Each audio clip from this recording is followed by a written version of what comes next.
Okay, we're going to do a digital version of a cut through for the screen printing. And this is going to be quite big, so it's going to be a full sort of sized screen. So we're going to make a new document. And I'm going to just type in here 135 by 55. So that's the maximum size of the screen.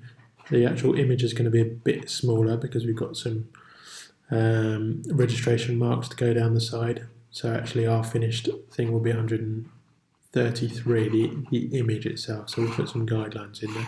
300 pixels per inch, that's the magic number for print quality. RGB is fine and white is fine, that'll be fine. Create, so this is our screen size, okay. I've given away one of my secrets there with my brush, so I'll just click onto a round brush. So first of all I'm going to show you how to make a brush, okay, of an image. And I'm going to populate this with the same motif, but I'm going to make it from a single image. Let's have a find that. Okay, so we're making a bee. And at the moment you can see my brush is circular. I'm going to make it smaller with my open brackets keys. You can make it bigger with closed square brackets, that is. And this is a colour image, but you can still make a brush from it. Brushes will only brush with a single colour. So if I'm using black, it won't do a sort of a multicolour brush. It will just click a monotone colour. So I'm going to make a monotone bee out of this. So if I haven't got anything selected, it will just select everything in here that is not white.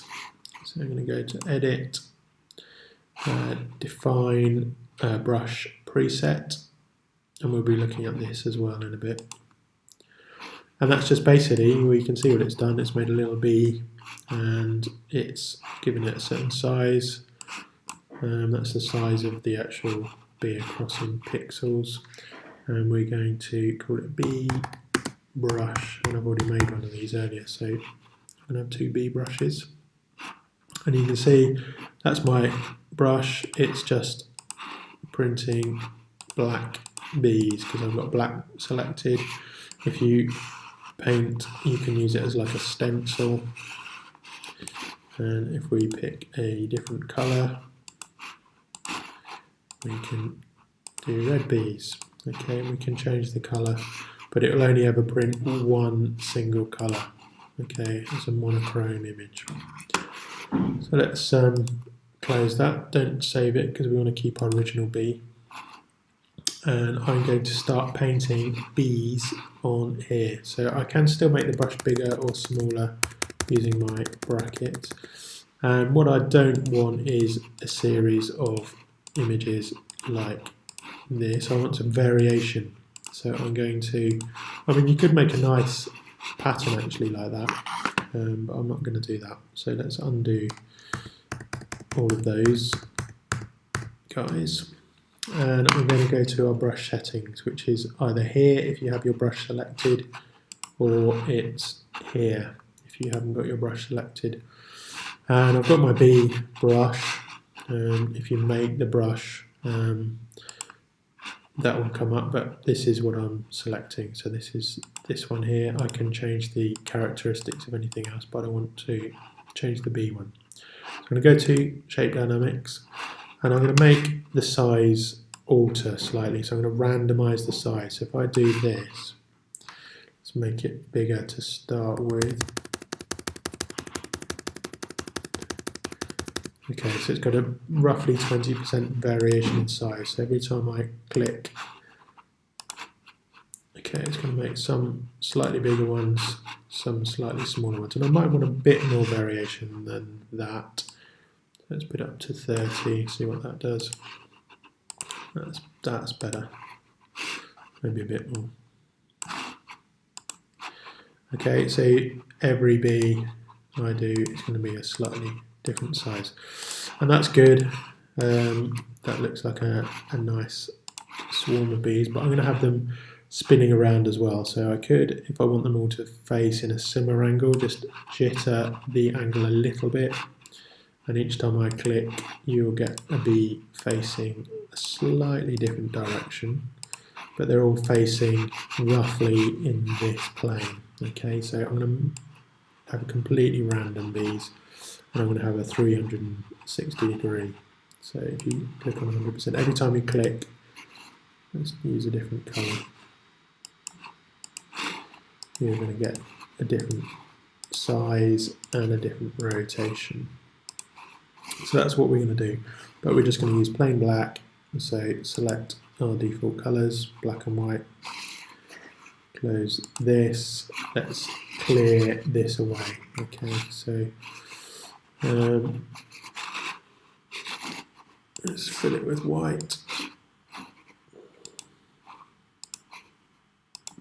Okay, we're just going to paint over this. Now I could put my 1 centimetre guides in here. So if I drag a ruler from the side, doesn't matter hugely. It's going to be about 134. So this middle bit is 133 centimetres now. And I could start putting my bee everywhere, but we're going to just worry about the edges on this cut through. So these are going to be the outside edges, and weirdly we're going to start on the centre. Okay, so I'm going to pop this into the middle. Actually, what I'm going to do first is take that up there. I'm going to make sure my snap is on, and then if I select my guide, that should snap to the centre, 27.5. Okay, half of 55. You don't have to work it out, maths, it will snap it to there. Okay, so this is going to be the top of our image, and this bit is going to be the bottom. And we're going to use a filter called offset to move those into the right places when we've drawn it. So let's start drawing. So we could, let's do a new layer actually. And I'm going to start drawing bees, and that's probably not far off the size I want, so just pop one in the middle. And if I just draw a completely straight line, you're going to get some, basically when you put the patterns together, you're going to see a white line running through that where there's no foregrounds. So these are the foreground elements. So I'm going to have some variation in this line, so some below, some above, and that's what our cut through is going to be. Okay, so that will help us disguise the fact that it's a repeating pattern. So let's start off fairly near the middle, and the more cut through you have, the less other space you have to work with as well. So you see it's randomly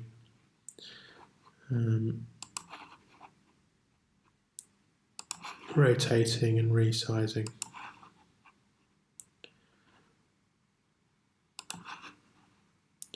And that's too similar to that for me. So I'm going to go up to off the canvas and click again, and you'll get a new random rotation.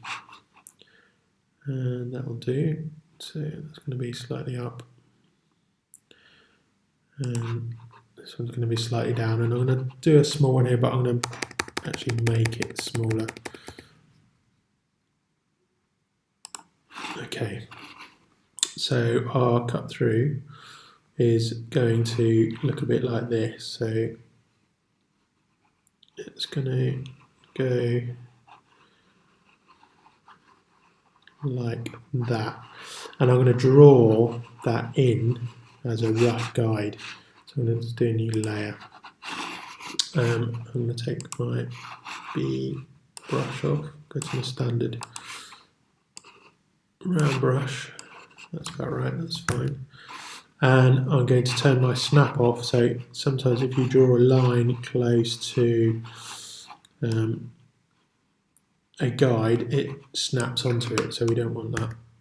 So let's go to view, snap, and just draw this line in, and this will be deleted afterwards, so it doesn't need to be super tidy. And in fact, when you see mine, you'll see it's not super tidy at all. If you have a good mouse hand, or maybe even a tablet, this might be a bit easier.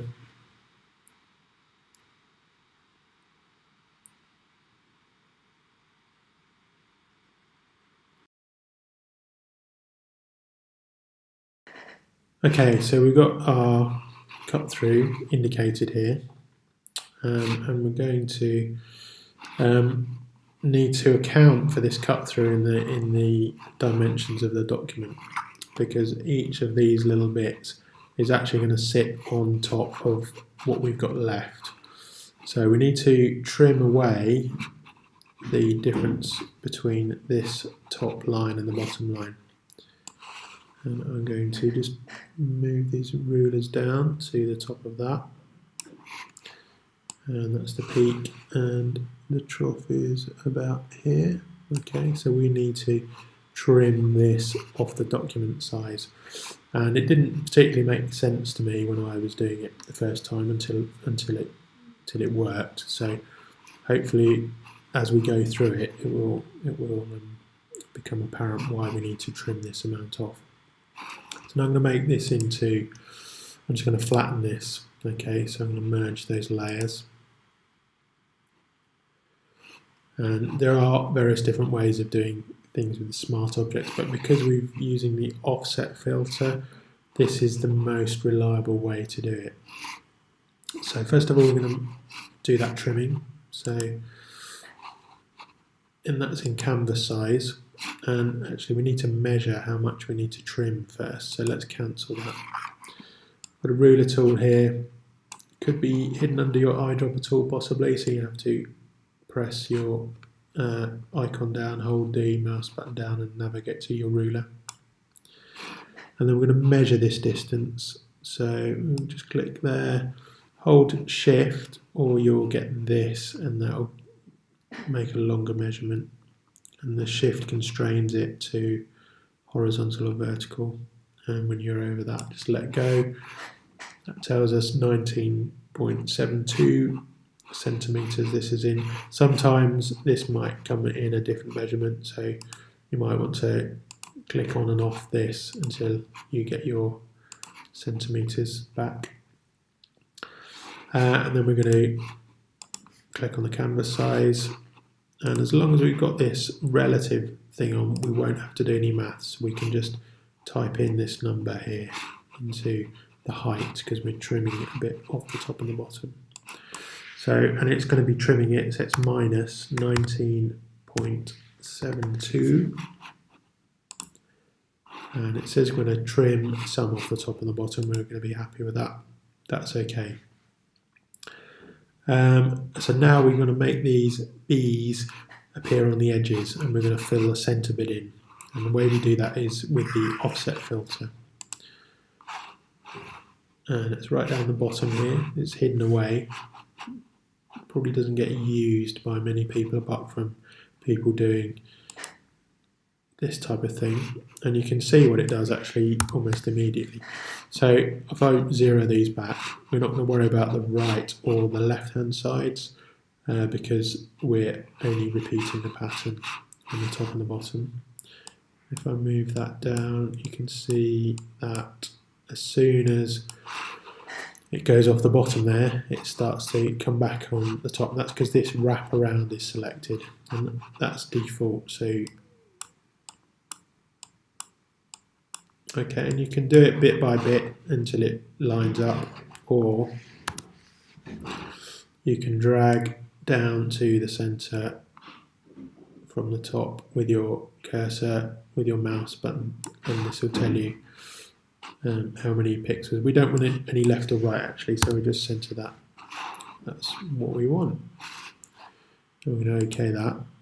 Now I'm going to fill in the rest of this. So this is our space we're going to fill with B's. Let's go back and get our B brush again. Should be in a recent brushes palette. Okay, and let's click away here, and we need to make sure we stay in between these lines, okay?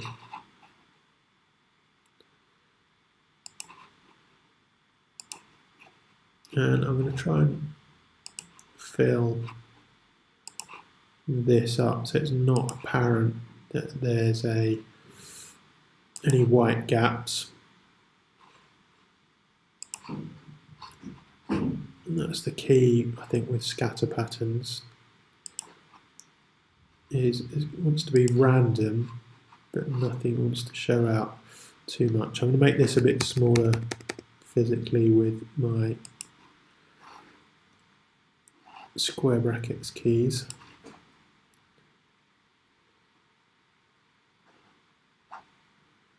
We've got a mixture of sizes, and I think that might do the job.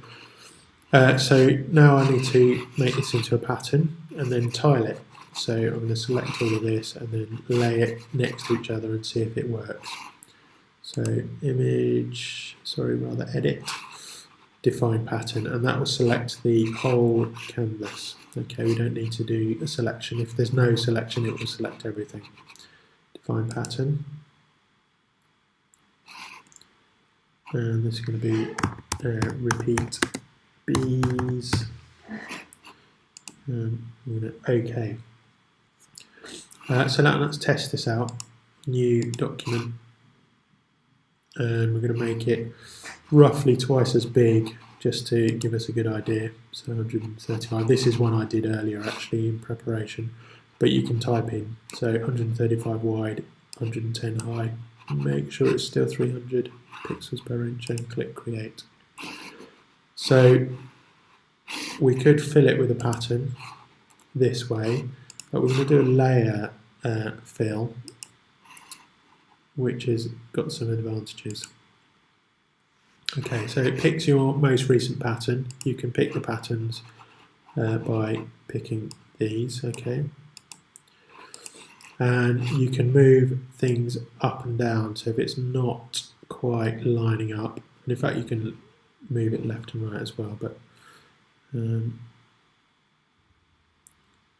yeah, I think that's what we want, and that looks okay. If you disregard the lines, which you can see where the repeat is, this doesn't look like too bad. There's a bit of a contrast of large bees coming out, so there's a bit of a sort of series of lines forming, but I think this is okay. And you could make these more similar sizes and get rid of that. So I'm going to OK that. And then I'm going to crop this to the top and the bottom of the repeat. Just bring my guidelines down there, and go to the crop tool. That should snap to the guidelines.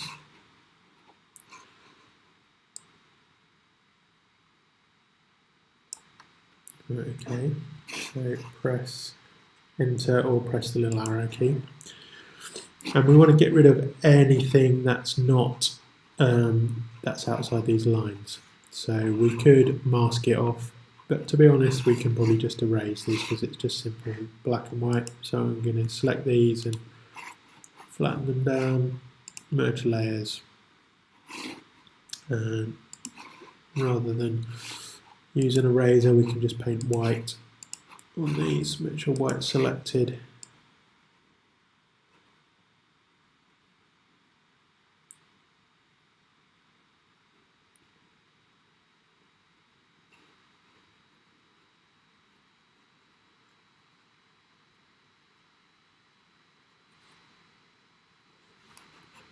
Okay, and I might speed this up in the video. Not particularly exciting. Probably won't though.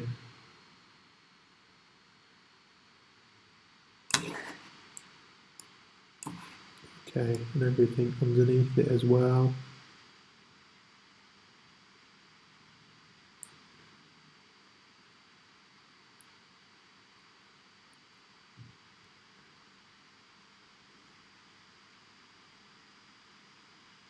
Probably trimmed a bit of bee wing off there, but obviously you'd spend more care erasing or painting over. Okay, so that's my design, and basically when you overlock these, okay, and put them into place, you know that this bit here is going to sit in quite nicely into this gap, and this bee here is going to sit in quite nicely into this gap, and this one here, etc. Okay, that's your cut through. We're going to do something now with it to, well, first of all, let's just pop our registration marks in again. Guides. It's about 1 centimetre in, and you can be more accurate. Undo.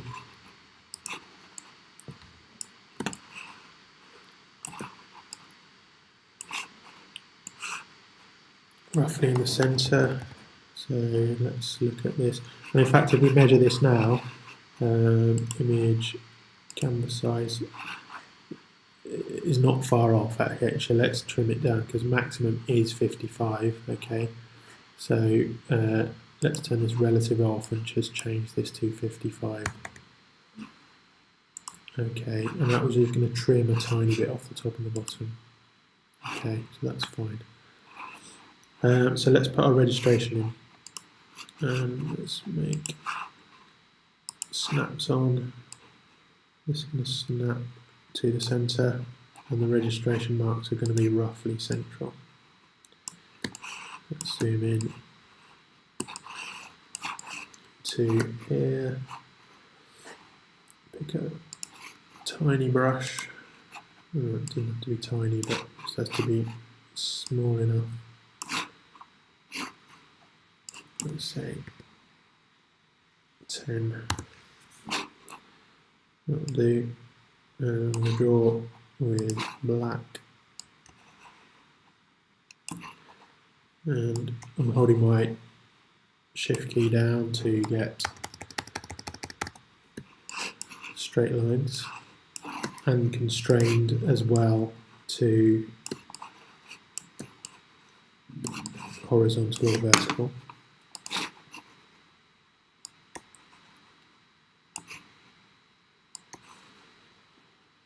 Okay,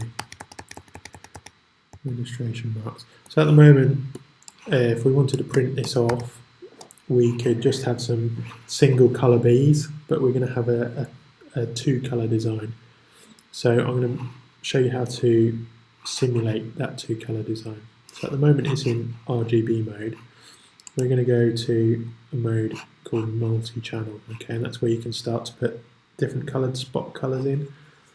So I'm going to turn that, and that makes it into a weird brown. If we have a look at the channels, I've got cyan, magenta and yellow, so it's basically tried to reproduce those colours.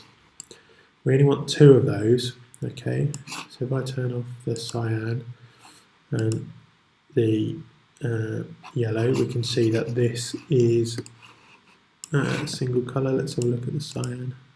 They're pretty similar, these channels. I'm just going to delete one of these. Let's delete the cyan. Okay, and we're left with a magenta and a yellow. Okay, and yellow is, they're all quite similar actually. The good thing about the multi-channel is that you can click on here, actually in this bit, and you can pick any colour. So if I click this, go to my colour libraries if I want, I can pick Pantone colours. There is a variety of colours that you can pick. Pantone's probably, you'll probably be able to get something similar to your inks, your printing inks, okay? So I can pick any of these, and let's pick this pink actually. What's that? Pantone 805. And it will tell you what that is, and it will put that name in the channel. And I'll double click on the yellow, and yellow's fine, but we'll just go to colour libraries, pick the Pantone. It picks the nearest colour Pantone actually to your colour. Okay, now if I move these around, you'll see that the pinky colour and the yellow colour are combining to make the red when they're overlaid. So I'm just going to move that back. Okay, I turn that off, you'll just see this yellow palette. So I'm going to start using some different colours on this. So I'm going to just maybe fade this yellow a bit. So I want these to be a bit more red. I'm going to just maybe start painting on top of these actually. Make my brush quite big. Okay, so I'm painting black in the yellow channel, and this is going to give me a yellow dot. Okay, so I'm just going to pop some extra yellow onto these bees. There's a little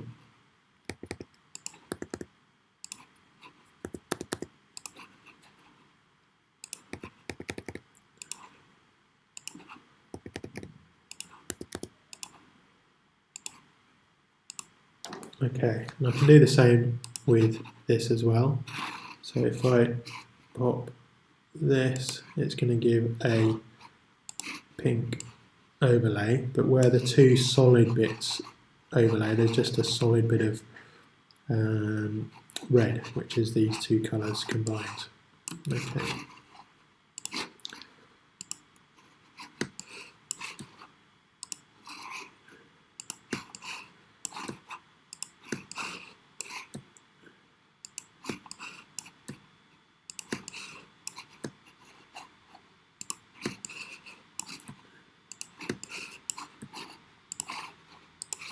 I'm just being completely random. Let's have a look at that.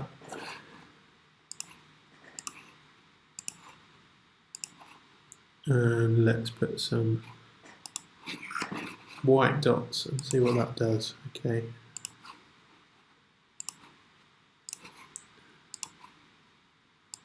So basically I'm taking away from the pink and just letting just the yellow show through in those bits. And let's do the same in the yellow channel, just pop some white dots on there.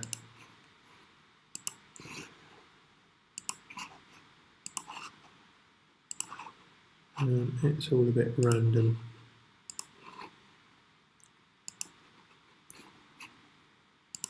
Okay. So that's my design. If I print this out now, it's not going to work because actually if I turn this off, these are not black and white images, they are grey scale, so some bits are white and some bits are black, and we can't use that for screen print. So now what we're going to have to do is convert these into bitmaps, and we can't do this using multi-channel, it doesn't work. So we're going to need to select each of these layers. So this is the pink one. I'm going to command A and command C to copy, and we're going to make a new layer, a new document even, sorry. And if the clipboard will keep the size of that document, so we don't have to worry about the size. Create and paste. Okay, so that's my magenta channel or pink channel. And I'm going to bitmap this. So go to bitmap mode, and yes, that's fine. And there's a couple of different options, and I'm going to do two different styles. I'm going to do a 50% threshold on this, and basically that's going to be quite a stark graphic image. Okay, so where it's darker than 50% grey, it's completely black, and where it's lighter, it's completely white. And then for the yellow channel, I'm going to select this channel, select all of it, copy, make a new file. Okay, and click create, paste, And for this, I'm going to change this into a halftone image.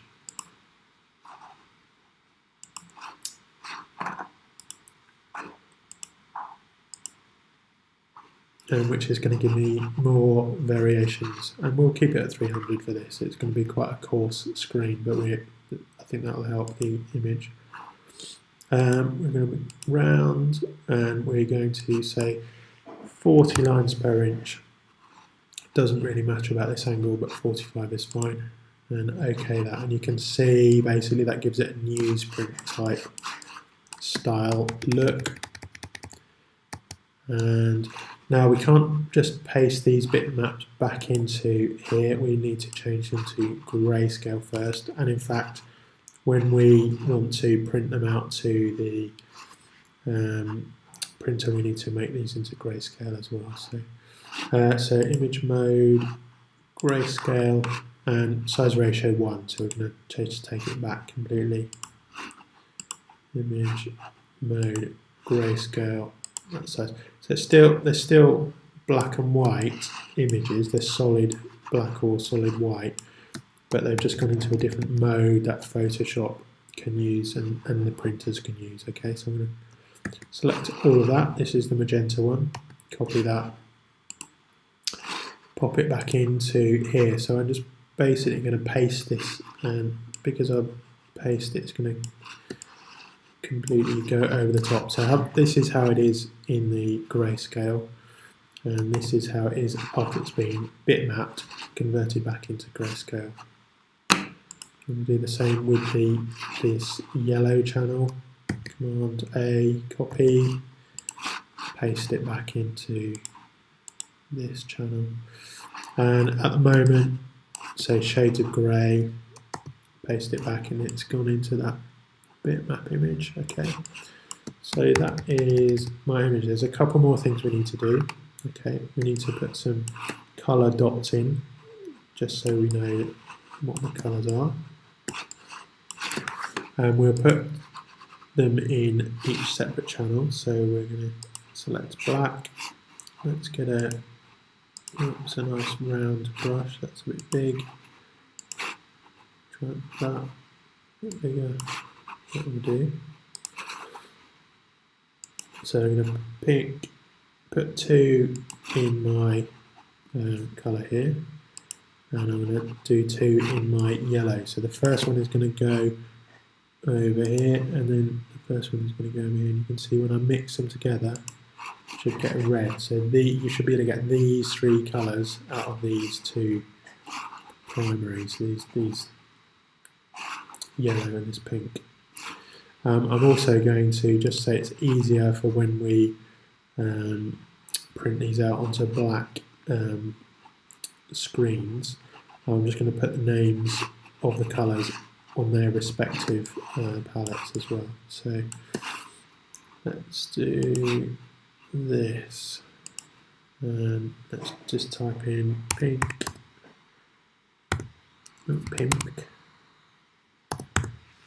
Okay, and actually, okay that, and just see if I can rotate this, because multi-channels are a bit weird. Yeah, it should be okay.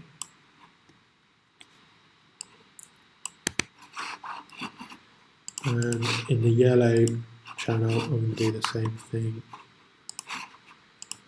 Type in yellow. Okay, that, and just translate that. I'm holding Shift to translate it.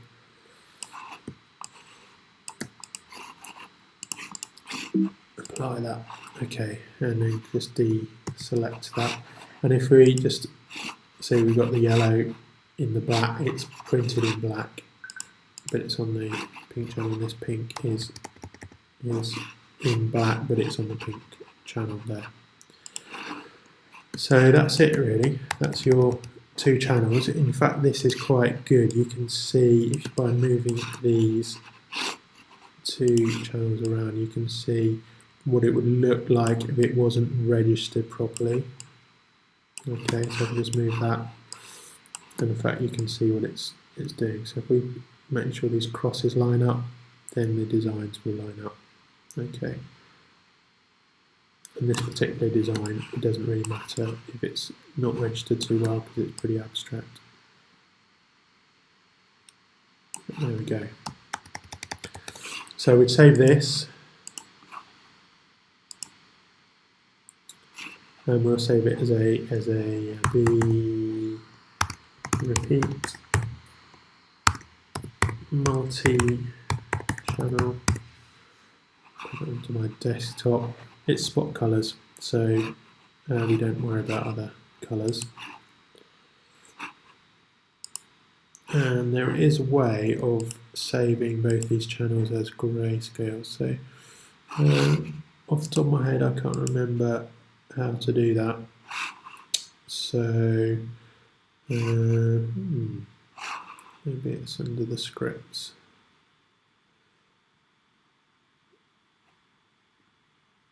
Okay, I'll try and remember how to do that, and I will email you with those details.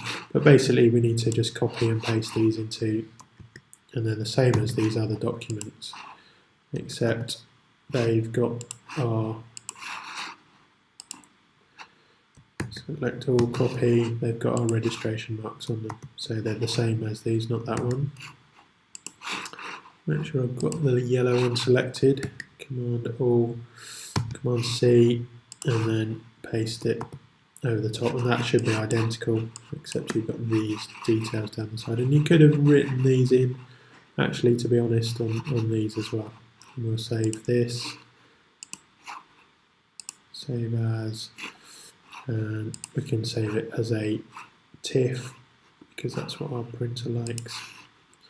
In fact, our printer, the acetate printer, is happy with JPEG, so we'll pop that in as well. It makes the file a little bit smaller. As long as we increase the quality, we'll be fine. So magenta plate, although it's Pantone something. We can do that, that's fine. Embed the color profile, and that will mean it doesn't spread out as much. And make sure that the quality is turned right up. Change it to baseline optimized as well. And file, save as. This is going to be our yellow. And that's going to be a JPEG, is fine. That's fine as well. And save that. And make sure maximum. And that's it. So let's have a look at those two. Let's turn all this off.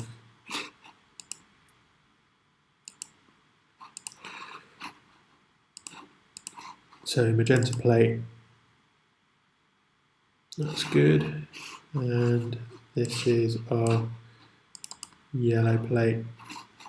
So if you give these two finished files to Freya or Ella, then they will be able to get those printed onto a large bit of acetate, and that should be the lot. Okay.